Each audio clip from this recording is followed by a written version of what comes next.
Dic agus a chat mar réad nig ráda. Bhí buachal ann fadó, dic an taitneamh a bhíar, bhí ahar agus a bháthar marmh. Ní raibh obair le fáilige, bhí sé anna bhocht. Is minic a bhíoch sé fór, is minic a bhíoch ocrasair. Bhí dic lá ag éisteach leis na fíorigh Cainte. Bhí siad ag Cainte faoin Míle Buíochas. Is bra an áite a deir fearcha. Tá obair le fáile gach duine ann. Tá ór agus airgid le fáile na sráideanna ann. Cá bhfuil an Míle Buíochas a deir dic. Is fada as seohé a deir an fear. Rachig mé go dtí an Míle Buíochas a deir dic leis féin. Is fada as seohé ach rachig mé ann. Beg ór agus airgid le fáile gom na sráideanna ann. Ceanóig mé éadach deas an féin, beg bróga agam ar mo chosa. Ní bheidh mé fór, ní bheidh ocrasairm, rachig mé go dtí an Míle Buíochas. Is fada as seohé ach rachig mé ann. Bhí dic ag siúl leis. Is fada as seohé a deir sé leis féin. Tá an tuair seach, tá ocrasairm. Leis sin tháinig cár sús leis. Bhí gá chapal faoin gár agus bhí fear mór ráir ina híar. Cóhad tógáil a bhuachal a deir an fear mór ráir. Tá ag dul go dtí an Míle Buíochas a deir dic, agus fada as seohé. Sig an seo ar an gár a deir an fear ráir. Tá féin ag dul go dtí an Míle Buíochas. Túraigh mé lomthú. Tháinig siad go dtí an Míle Buíochas. Dág an fear ráir sláán ag dic agus dimigh sé leis. Bhí na sráideanna lán de dhaoine. Chonig dic na daoine, chonig sé na siopaí, chonig sé na tithe móra. Ach ní acu sé ór ná airgid ar na sráideanna, ná ní bhór sé obair. Dic bocht. Ní raibh airgid aige, ní raibh béal a fáil gan airgid. Bhí ocrasair, bhí sé fór, bhí sé tuirseach. Tháinig an ihe, hic dic i noras tí agus hic sé na chola. Cha dic an ihe i noras an tí. Tháinig ben na cisteanna amach ar maidin. Chonig sí an bócail i noras an tí. Cé hosa, a deir sí. Catá dhéanamh agat an seo. Níl cead agat sí i noras tí mo bháistear, imig leat. Leis sin, tháinig an máistear. Fear ma ba an máistear. Dinis dic a scéal dó. Túraigh mé obair dit a deir an máistear leis. Túr isteach sa cisteanna a deir sé leis an man. Túr éadach nua dó, túr bia agus leaba dó, agus túr obair dó le déanamh. Thug an bhean dic isteach sa cisteann. Thug sí éadach nua dó, thug sí bia agus leaba dó, mar a dúirt an máistear le hí. Ach, ní raibh an bhean go maith don bhócail bocht. Thug sí obair chrúil le déanamh dó, agus is minic a bhórach sí é. Bhí cailín ógus sa teach. Eilís an taitneamh a bhí orthu. Tháinig eilís isteach sa cisteann lá. Bhí dic ar a glóine ar an urlár agus an bhean á bhóla. Ná bóla an bócail bocht a deir eilís. nó déirigh mé na mh ahar é. Níor bhúil an bhean a ríise. Bhí leaba ag dic i seomra fór ard i már an tí.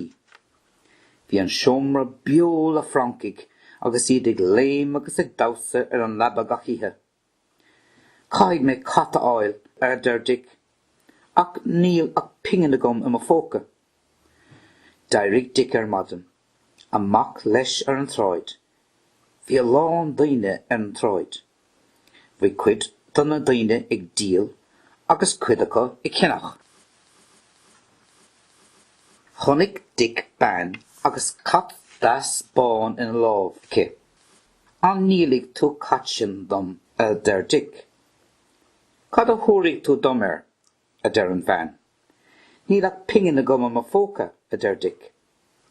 Túrig me catit a der an Bain, ach bí go mató. Beg me go mató a der dic. Húg dic an catháile leis agus húg sé banja dó. Rinne sé labba dó ina heomra féin. Beg tú mar chara agam a der sé. Níl agam ach tú. Varig an cat na Franki go léir. Far sibber ba a an máster. Bhí lungaige. Bhíoch an lung ag dul go tír I bhad ó bhaile agus an captéin ag díal agus a ceannach rodí don bháiste. Laur an máster le muinter an tí lá. Tá an lung ag dul go tír I bhad ó bhaile a der sé. Má tá éon níl le díal ag éon duine agah túirigh an captéin le sé. Bhí rud éigean le díal ag gach duine có ach a bháin ag dic. Ní raibh éon ní ag dic ach a bháin an cat. Túr an cató a der eilís. Ní de gomach é a der dic. Beg mise má charagat a der eilís. Thug dic an cat don captéin. Bhí ban na cisteanna ag maga faoi. Cat ag dul go tír I bhad ó bhaile a der sé. Ha ha ha. Bhí brón ar an múcail bocht. Agus tháinig na Frankigh san nithe agus bhí siad ag léim agus ag dabhsa ar labba. Níl éon a chara an ise gom a der sé dic leis féin. Der eilís go mbeidh sí mar chara gom ach is chalín sibhir ir agus is bucail bocht mise. I móig mé lom as an teach seo. Dairig dic ar madan. I móig mé lom a der sé. Níacha éon duine ag imeach dé. Lá sire bhí ann, bhí na cloig ag búla. Déist dic leis na cloig. Tá árán ag na cloig a der sé. Cas a rais, cas a rais. Cas a rais, cas a rais. Ná himig a bhic faoi bhrón, beg tú mar cheann ar a mailim mór seo fós. Chasig mé a rais a der dic. Chas sé a rais. Ní acha éon duine ag imeach dé. Ní acha éon duine ag teach dé. Bhí saol brá ag an gat ar bord na linge. Bhí an lung beol a Frankigh agus bharigh an cat iad go léir. Faoi dhearr, tháinig an lung go tír I bhad ó bhaile. Bhí a lán rodí leasa ar bord na linge. Díaligh mé na rodí seo leis an rí a der an captéin. Cúig an captéin go teach an rí. Dír an rí ar an captéin teacht ar dinéir. Hig an rí ag ceann an bhord. Hig an bhain rian ar dheis an rí. Hig an captéin ar an taobh clé. Tháinig fir an rí. Bhí plátaí óracha. Bhí bia bra ar na plátaí. Ach níor an rí an bia. Ná níor an bhain rian Ná níor an captéin Léim na Frankigh ar an mór agus dis siad an bia go léir. Gach ór a bhí an bia ar an mór a der an rí ihin na Frankigh Cén fánach bhfuil catagwibh a der an captéin. Bhí na Frankigh ag ithe an bhia. Bhúil na fir iad ach ní raibh éon bha Níor stad siad go raibh an bia go léir ite acu. Cén fánach bhfuil catagwibh a der an captéin arís. Cén ní sin a der an bhain rian. Ana bhí beag a der an captéin. Cén bhatha tá ann a der an bhain rian. Tá spáinnig mé sin lit a der an captéin.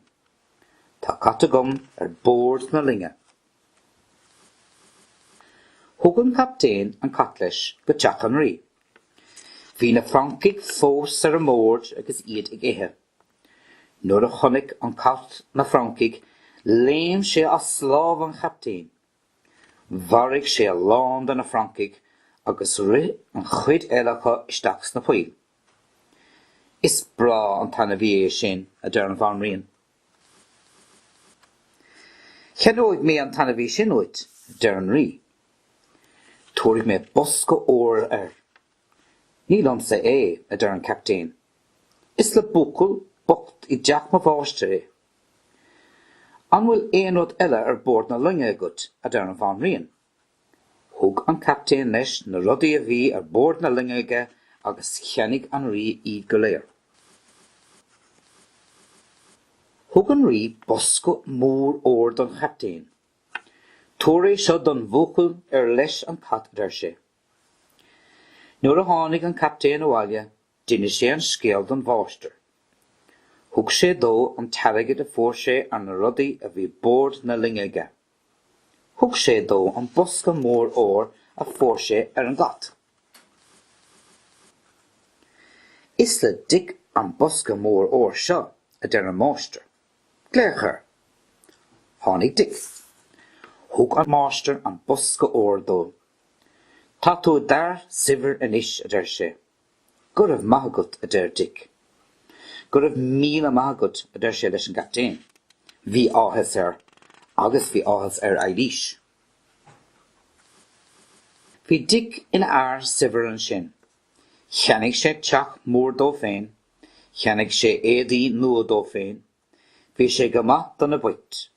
Agus rud a bearn ná éon rud eile bhí eilís aige mar bhean. Fear maith sé dig a deir na daoine. Beidh sé mar cheann ar an mbaile uinge. Bhí an ceart ag na cloig nuair a dúirt siad. Cas arás, ná himig a bhuic faoi bhrón. Beidh tú mar cheann ar an mbaile mór seo fós.